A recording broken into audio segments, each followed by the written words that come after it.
Hey friends! Please like and subscribe for more amazing stories!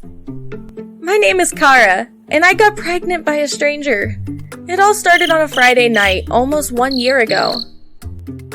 My boyfriend Brody broke up with me a few weeks before, and I was heartbroken. I thought we had a perfect relationship and a promising future together, but he thought differently. This just isn't working for me anymore, Kara. I don't think we're a good match. Please don't do this. I've always seen a future with you, and I'm so happy dating you. I don't feel the same, and I think we've grown apart. I'm sorry. I tried to get over Brody right away. I was hanging out with all of my friends a lot and trying to stay distracted.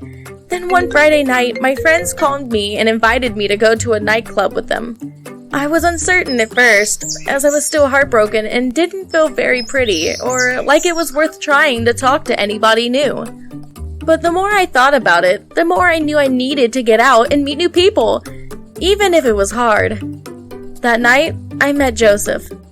He was very friendly and we had a lot in common. We had a little too much fun at the club and spent the night together. He made me feel worthwhile again and forget all about Brody breaking up with me. I finally had hope that I could meet a nice guy and maybe start a new relationship again. But Joseph and I didn't keep in touch after our night together. About a month passed and I was feeling sick and emotional all of the time. I could tell something was different about me. Then I found out I was pregnant.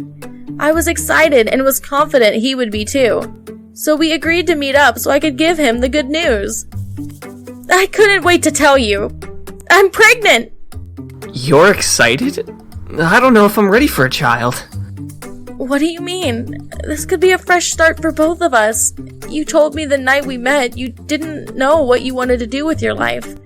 Being a dad could help you. I like you, Kara, but we barely know each other. We can't be two strangers raising a baby together. Why not? People do it all the time. I don't want to do this alone. I can't do this. I'm sorry. That was the last thing Joseph ever said to me. That he was sorry, and he disappeared. It was just like what Brody did, but even worse because I was pregnant. I was devastated that he didn't want to have a family with me. Of course, it would have been difficult, but we faced it together, and I thought we could make it. I knew I wanted the baby no matter what, so as the months passed, I worked hard to provide for myself. I was lonely and even reached out to Joseph several times out of desperation. Unfortunately, he never returned my calls or asked how his baby was doing. The day finally came when I gave birth to my son. I was so excited to see him. Having him in front of me was my reward for working so hard to provide for myself without any help. I called Joseph to tell him his son had been born. He didn't answer, so I left him a voicemail.